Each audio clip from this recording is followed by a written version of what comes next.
Cittadini a Santa Margherita Ligure appassionati al bene comune. Dal Consiglio pastorale cittadino è scaturito un lavoro di ricerca sul territorio mosso dal desiderio di accrescere l'interesse alla realtà sociale. Alle amministrative 2019 alle urne anche i comuni della Val d'Aveto. Il capoluogo Santo Stefano d'Aveto eleggerà il sindaco tra due contendenti, Maria Antonietta Cella e Giuseppe Tassi. Reggio Aglio rinnova il Consiglio Comunale. Domenica 26 maggio gli elettori potranno scegliere il primo cittadino tra tre candidati: Guirardo Casaleggi, Daniele Mareschi e Marcello Roncoli. Incidenti simulati per una grande professionalità. Lavagna ha ospitato l'esercitazione annuale della Croce Rossa Italiana della Liguria. I soccorritori hanno lavorato sotto l'occhio attento dei giudici. Ad una gara dalla fine del campionato, Lavagna 90 non rinuncia all'idea play-off. La stagione è stata comunque ottima. La società ha puntato sui giovani e non ha sfigurato di fronte alle big.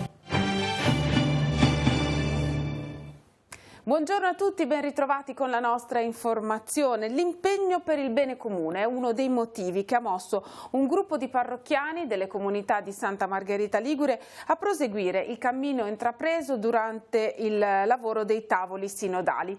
Dal Consiglio pastorale cittadino è emersa l'esigenza di approfondire alcuni temi ritenuti urgenti per la città, che sono stati riassunti da 5 gruppi di lavoro. Il frutto di questo percorso è stato raccolto in un libretto presentato in occasione di un incontro pubblico che si è svolto all'Auditorium Santa Margherita alla presenza dei 3 candidati a sindaco per le amministrative 2019. Appassionati al bene comune è il motto che ha mosso 35 persone delle comunità parrocchiali di Santa Margherita Ligure a proseguire il lavoro intrapreso con i tavoli sinodali, analizzando la realtà cittadina e scattandone una foto in cui si evidenzino ricchezze, bisogni, povertà, prospettive.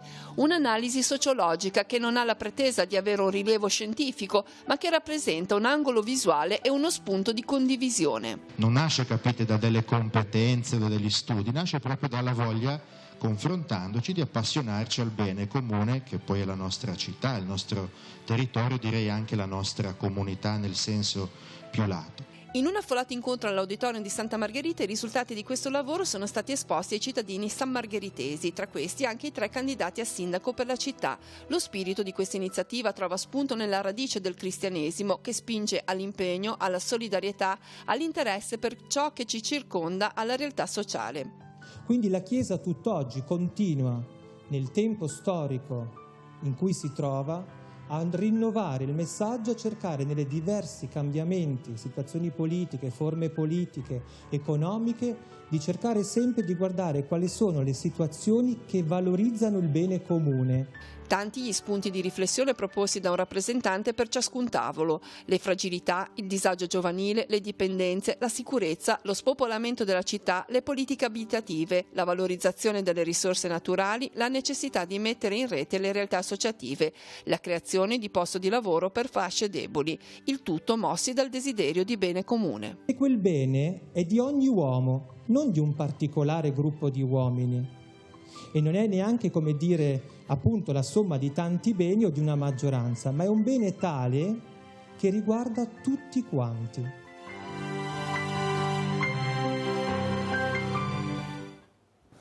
Alle amministrative 2019 rinnoveranno i consigli comunali anche i comuni della Val d'Aveto. A Santo Stefano d'Aveto, capoluogo della vallata, con 1100 residenti, i candidati alla poltrona di primo cittadino sono 2: Maria Antonietta Cella, sindaco uscente, e Giuseppe Tassi, già sindaco di Avegno. La scheda di presentazione.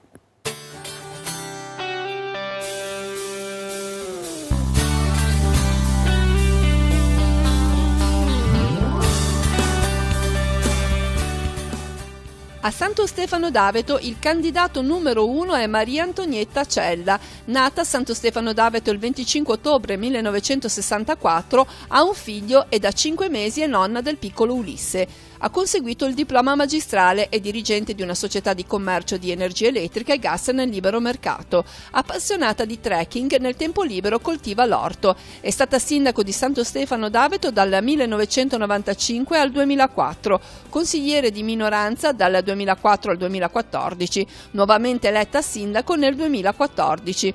Alle amministrative si candida appoggiato dalla lista Dai Voce alle Idee. Ma io dico sempre che il territorio va vissuto 12 mesi l'anno, il piacere di vivere un territorio di montagna, anche quello di uscire di casa, incontrare le persone, scambiarsi opinioni, confrontarsi. A volte ci si scontra, ma questo è il bello, perché poi la dialettica di montagna è sempre passionale, sempre di pancia e mai solo di testa. E quindi è anche poi il calore che ti muove e che ti invoglia a occuparti del tuo paese insieme a ragazzi di una lista che abbiamo messo in piedi quest'anno per portare avanti numerosi progetti e che con grande passione anche loro si dedicheranno sostanzialmente ad occuparsi del territorio, del paese, dell'economia, del sociale, perché ci sono tante persone impegnate nel sociale, che è una fetta importante di un servizio significativo per il nostro territorio. Il candidato numero 2 a Santo Stefano d'Aveto è Giuseppe Tassi. Nato a Santo Stefano d'Aveto l'11 luglio 1960, è diplomato in radiotelecomunicazioni e svolge attività come imprenditore. Sposato, ha 2 figli e un nipote. Ha maturato un'esperienza ventennale in consiglio comunale ad Avegno, nei primi 10 anni come assessore, sindaco nel decennio dal 2004 al 2014. Tra il 2007 e il 2012 è stato anche consigliere provinciale. Tra le sue passioni il canto, dal 2000 è direttore del coro Voci d'Alpe. Si candida appoggiato dalla lista Santo Stefano Cambia.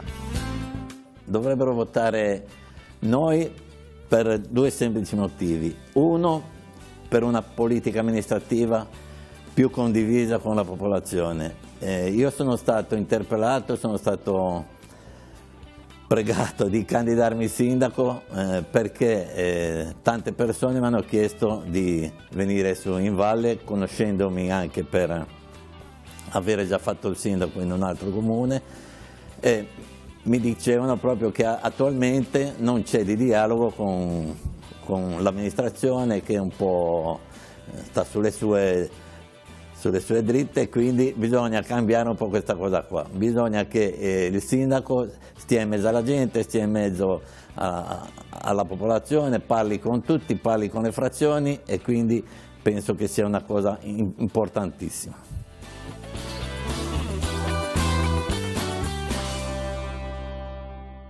A Reggio Aglio sono 872 i cittadini residenti, potranno scegliere il sindaco fra 3 candidati: Guirardo Gui Casaleggi con la lista Reggio Aglio nel cuore, Daniele Mareschi appoggiato dalla lista L'Aveto Libertà, Marcello Roncoli con la lista Crescere. Vediamo la scheda.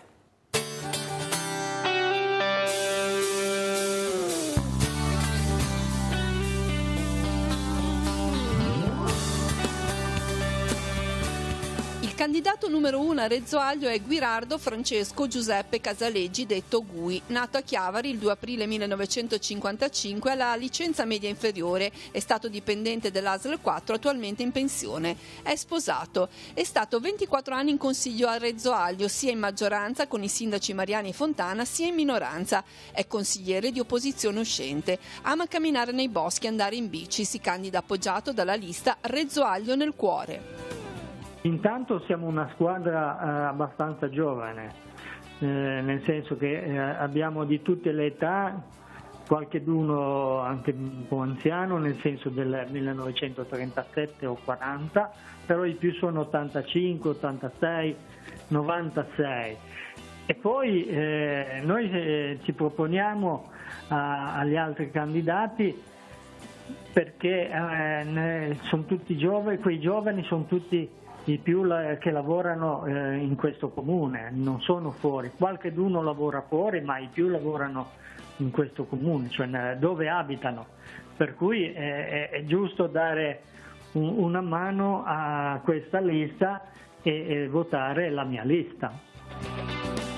Il candidato numero 2 a Reggio Aglio è Daniele Mareschi, nato a Lavagna il 16 novembre 1968, è laureato in ingegneria meccanica e svolge la libera professione. È sposato ed è appassionato di sport motoristici.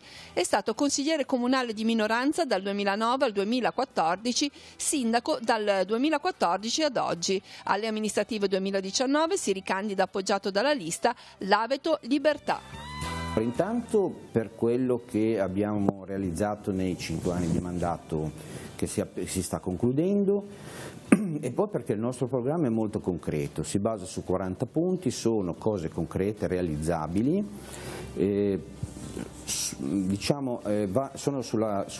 andiamo sulla stessa strada che abbiamo già intrapreso e sulla quale che abbiamo già tracciato e sulla quale abbiamo già lavorato tanto. Ripeto, poi è un programma concreto, bisogna fare attenzione perché, cosa che ho visto anche in altri comuni, ci sono promesse irrealizzabili in altri programmi, ci sono programmi fantasiosi del tutto irrealizzabili purtroppo perché mancano e mancheranno sempre gli strumenti normativi, ma soprattutto le coperture finanziarie. Quindi la parola d'ordine deve essere concretezza e interventi realizzabili e un programma realizzabile. Il candidato numero 3 è Marcello Roncoli, nato a Chiavari il 4 gennaio 1954, è sposato e ha una figlia. Ha conseguito il diploma dell'Istituto Nautico e ha prestato servizio per 30 anni nella Polizia Provinciale. È appassionato di caccia, pesca e trekking. Si è sempre interessato di politica, benché sia la prima esperienza come candidato a sindaco. Alle amministrative 2019 si candida appoggiato dalla lista Crescere. Noi siamo una squadra che è nata da un gruppo, diciamo, di iniziative per fare qualcosa per la nostra valle. Da questo gruppo è nato, in tempo di elezioni, è nata l'idea di metterci in discussione.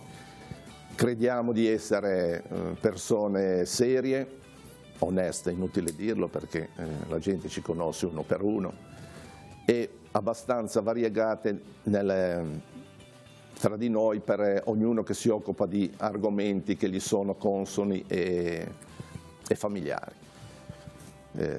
Noi, se possiamo permetterci una promessa, è quella di dire che saremo sempre vicini alla gente, nel senso che ascolteremo sempre quello che ci devono dire e cercheremo con le nostre capacità e l'impegno di essere presenti.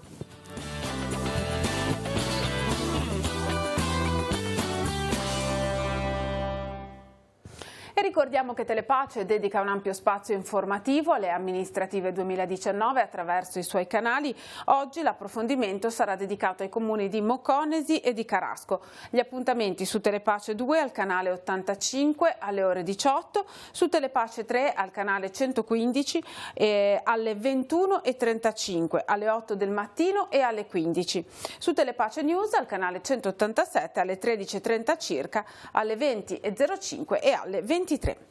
La cronaca: è stato arrestato a Genova un cittadino francese di 32 anni indagato per 4 episodi di violenza sessuale avvenuti a Cannes fra il 2014 ed il 2019. L'uomo utilizzava i segni distintivi tipici della polizia francese per avvicinare le sue vittime. Ricercato in esecuzione ad un mandato di arresto europeo, aveva lasciato la Francia venerdì per rifugiarsi a Saint-Pierre-d'Arena in attesa di imbarcarsi per la Tunisia. Le indagini, avviate nel quadro della collaborazione fra le polizie europee, hanno permesso di rintracciare l'uomo e la sua auto, soprattutto a poca distanza dal luogo dove soggiornava.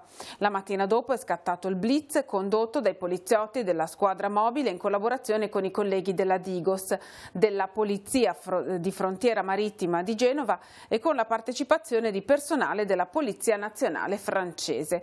L'uomo è stato intercettato, bloccato e perquisito mentre si accingeva a salire sulla sua auto per dirigersi al terminal portuale.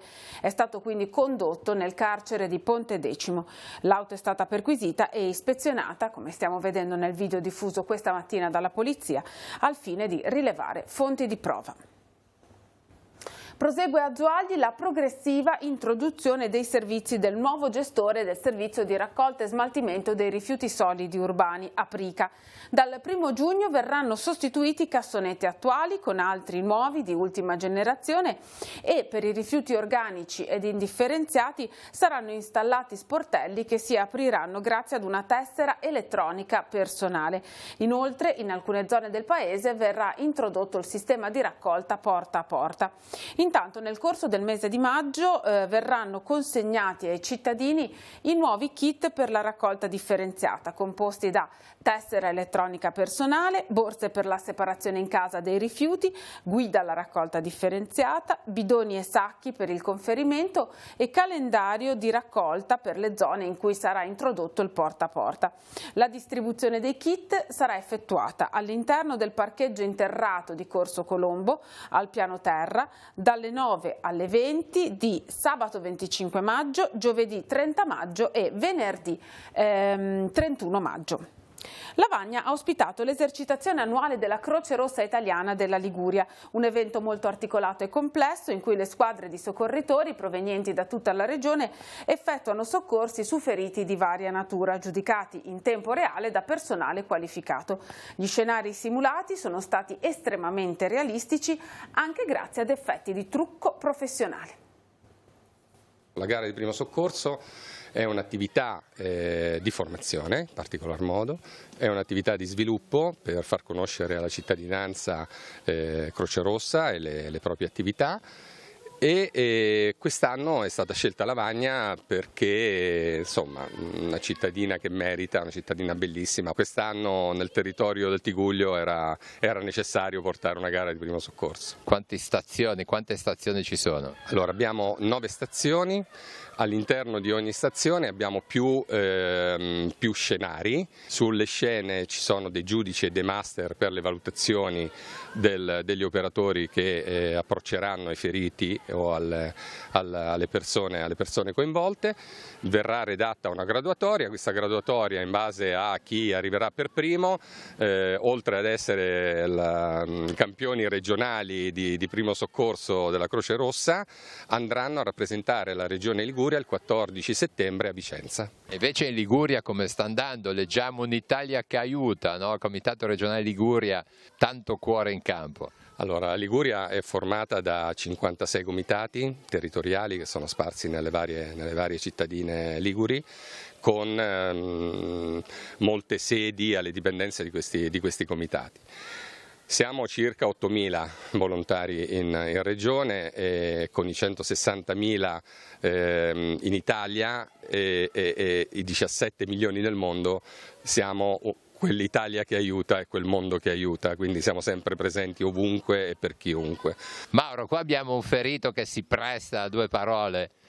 Come stai vivendo questo momento? Traumaticamente, ti giuro traumaticamente. Ho la spalla che non la sento più. Ma è la prima volta che fai un'esperienza così? Allora sei allenato? Molto molto molto spesso, quindi è faticoso lo stesso, però bellissimo, mi diverto un sacco io. Allora qua invece abbiamo Matteo che è caduto dalla scala. Sì, sono caduto dalla scala e mi sono fatto male alla gamba, mi sono rotto la gamba praticamente e adesso aspettiamo che arrivino a soccorrerci. Ma i dolori dove sono? Alla gamba, il torace, tutto qua, scoriazioni e via, così avanti. Il 118 è già stato chiamato? Speriamo, speriamo. Va bene, buona esercitazione. Grazie, grazie. A Santa Margherita Ligure è iniziato il tempo di preparazione alla solennità di Santa Maria della Rosa, contitolare della Basilica di Piazza Caprera e patrona della comunità parrocchiale. Ogni sera alle 17:30 la recita del Rosario, alle 18 la messa, presieduta ogni sera da uno dei parroci dell'ambito di comunione pastorale San Michele di Pagana, Santa Margherita Ligure, Portofino. Si è conclusa l'ultima giornata di Mare e Mosto all'ex convento dell'Annunziata di Sestri Levante. Tante le persone che hanno partecipato alla 2 giorni sul vino, sull'olio e sui sapori del territorio ligure. Organizzata da AIS Liguria, la quinta edizione ha visto la presenza di più di 80 produttori. L'ultima giornata, si è chiusa con il concorso Miglior Sommelier 2019 della Liguria. Dopo la prova scritta e la degustazione, la giuria ha decretato vincitrice Olga Sofia Schiaffino di Camogli della delegazione AIS del Tiguglio Promontorio di Portofino. Al secondo posto Vito Santolla, terzi a pari merito Riccardo Pedemonte e Martino Repetto. Ora sfogliamo le pagine dei quotidiani in edicola quest'oggi, poi ci ritroviamo per altri aggiornamenti e per lo sport. Avvenire titola Papa Francesco ai Vescovi, sinodalità per gradi e vicini ai preti. Questi sono gli inviti rivolti ai Vescovi riuniti in assemblea. Accelerare l'attuazione sulla riforma della nullità matrimoniale, serve maggiore collegialità, e gli risponde il presidente della CEI Bassetti: noi qui come una grande famiglia. E sempre da Avvenire di oggi, nebbia di maggio e stallo sul decreto sicurezza, Conte dubbi del Quirinale, la Lega non ci sta e il mondo cattolico replica a Salvini per l'uso strumentale della fede, ora basta. Dopo lo sbarco dei migranti, sequestrata la Sea-Watch, il ministro degli interni va contro i giudici. E poi il video truffa con i russi, Vienna e i sovranisti lasciano il governo, dopo l'editto di Trump Google e Intel invece bloccano Huawei. E poi quest'altra videonotizia, anzi fotonotizia, il Papa a custodire la vita, Lambert la scelta shock, poi lo stop dei giudici, riattaccate il sondino. Andiamo a vedere Vincent dietro Front per la vita, i medici dell'ospedale di Rem disattivano la nutrizione assistita, ma nella notte arriva l'alt dei giudici, prima dolore poi sollievo in Francia per la sorte del paziente tetraplegico in stato di minima coscienza. Preghiamo per quanti vivono in stato di grave infermità, custodiamo sempre la vita, dono di Dio, dall'inizio alla fine naturale, non cediamo alla cultura dello scarto. Queste le parole di Papa Francesco inviate via tweet. Siamo sul secolo XIX che titola L'ira di Conte, grave dubitare di me, dopo appunto l'intervista ieri pubblicata del sottosegretario leghista Giorgetti, ultimatum leghista su flat tax e autonomia, Salvini adesso pensa alla crisi, dubbi del Quirinale fanno slittare il decreto sicurezza. Il commento di Marcello Sorgi, un governo prigioniero di se stesso, effetto paralisi dall'Italia ai vaccini, 10 dossier bloccati dalle liti della maggioranza. E poi ex capo della filiale della sede di Vernazza di Carige va in cella, rubò 1 milione ai suoi correntisti. Genova, i portuali fermano la nave delle armi, sciopero dei portuali genovesi contro la nave delle armi che batte bandiera saudita. E poi vi segnaliamo oggi un importante commento del cardinale Angelo Bagnasco, presidente dei Vescovi Liguri: cambiamo insieme la nostra Europa senza distrazioni di massa. Siamo sul Levante, arrivano maxi bollette per l'acqua, gli albergatori studiano la class action, record per l'hotel Vis-à-vis di Sestri, 22.000 euro, Verdin ce ne sono anche da 15 e 20.000, tutta colpa di una delibera. E intanto gli albergatori di Rapallo attendono i giovani imprenditori per il convegno del 7 e dell'8 di giugno. Da Chiavari invece la festa per i primi 40 anni di Radio Aldebaran, lo staff di ieri e di oggi con Padre Zamperin e Salvagosta, è stato celebrato anche il 30ennale del coro Antares. C'è un aggiornamento questa mattina durante il Consiglio regionale. Il consigliere di maggioranza Giovanni De Paoli ha annunciato la volontà di abbandonare la Lega. De Paoli ha spiegato che per il momento aderirà al gruppo misto e non farà mancare il suo appoggio alla Giunta Toti. La decisione è stata presa, ha spiegato De Paoli, in quanto in questo momento si sente in polemica, in contrasto con la linea politica del governo. Ora andiamo in redazione per gli altri aggiornamenti da Maurizio Garreffa. Grazie Emanuela, un saluto a tutti. 2 brevi di cronaca. Avvicinano un anziano di Lavagna con la scusa di vendergli una cassetta di fragole e con dei raggiri gli rubano il portafogli all'interno del quale c'erano 600 euro. Il fatto è accaduto a Cavi, vittima un lavagnese di 72 anni. Dopo le indagini dei carabinieri, 2 commercianti che vivono in provincia di Napoli di 51 e 32 anni sono stati denunciati per furto con destrezza. E poi uno straniero è stato arrestato questa notte a Chiavari per stalking. Un Un 34enne colpito da una misura cautelare di divieto di avvicinamento nei confronti dell'ex compagna questa notte si è recato nell'abitazione di lei per avere una sorta di incontro chiarificatore e per vedere i suoi 2 figli minori. La vittima spaventata ha cercato di allontanarlo, il 34enne allora con fare violento ha prima rotto alcuni oggetti per poi scagliarsi contro di lei. I poliziotti del commissariato di Chiavari, intervenuti rapidamente, hanno bloccato l'uomo che è stato trovato anche in possesso di un coltello. È stato arrestato, dunque condotto nel carcere di Genova Marassi. È tutto a te, Emanuela. Grazie, siamo allo sport, la pallanuoto. Dopo la vittoria contro il Como, il Lavagna 90 si prepara all'ultima gara del campionato di Serie A2 maschile. Sono ancora vive le speranze per l'accesso ai play-off, nonostante sia già stato un ottimo campionato. La sintesi nel servizio. Ad una gara dalla fine del campionato il Lavagna 90 non rinuncia all'idea play-off. Certo, sabato sarà dura, i lavagnesi devono vincere in casa dello Sportiva Sturla e sperare in un passo falso di Bologna e Ancona, che disputeranno in casa 2 match all'apparenza non complicati. E se Lavagna 90 e Ancona finissero a pari punti, passerebbero i marchigiani avvantaggiati dagli scontri diretti. Tuttavia è stato un campionato ottimo per gli uomini di Andrea Martini. La società quest'anno ha puntato sui giovani. All'inizio della stagione non era affatto scontato raggiungere i 42 punti in classifica. Determinanti le sconfitte di Padova e Ancona, ma gioco e grinta non sono mai mancate. Negli ultimi 10 anni, secondo gli esperti di pallanuoto, soltanto una volta una squadra che ha raggiunto i 45 punti non è riuscita ad accedere ai play-off, segno che è alto il valore di chi oggi sta davanti: Camogli, Torino e Bologna. Tornando al match di sabato nella piscina del Parco Tigullio, gli atleti di Mister Martini hanno dato tutto di fronte ad un Como agguerrito e desideroso di tirarsi fuori dalla zona play-out. Una partita difficile vinta dal Lavagna 90 13-7. È stata una partita complicata perché comunque loro sono venuti qui a cercare dei punti perché ne hanno bisogno per salvarsi, per provare a non fare i play-out, quindi hanno provate un po' tutte, però diciamo che abbiamo portato a casa il risultato, nonostante il risultato di Brescia che non ci è stato favorevole, ci siamo guardati negli occhi, abbiamo detto crediamoci fino alla fine e abbiamo lottato fino alla fine. La giovane ginnasta Alessia Marena, classe 2010 della Società Ginnastica Pro Chiavari, si è contraddistinta nelle finali nazionali allieve dei campionati italiani di ginnastica artistica. Alessia si è aggiudicata al primo posto del podio nella categoria allieve 1 fra le 40 finaliste in gara, piazzandosi fra le ginnaste più giovani e promettenti d'Italia. Grande soddisfazione per la società e i tecnici Silvia Vatteroni e Silvia Cella. Per la neocampioncina adesso si prospetta una lunga ed intensa estate di lavoro. Il prossimo obiettivo di quest'anno infatti è quello di ben figurare nel campionato regionale a squadre allieve che si terrà in autunno. La Società Ginnastica Pro Chiavari 1893 festeggerà i successi sportivi dei suoi atleti in occasione del tradizionale saggio di fine corsi che si terrà venerdì 31 maggio alle 20:30 al Palazzetto dello Sport di San Pier di Canne.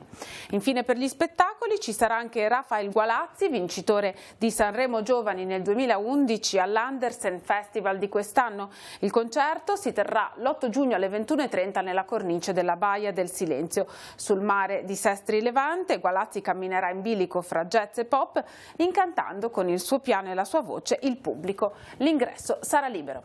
Terminiamo così questa edizione di Tigullio Oggi. Vi ricordo che la prossima andrà in onda alle 19:15. Grazie per averci seguito e buon proseguimento di giornata.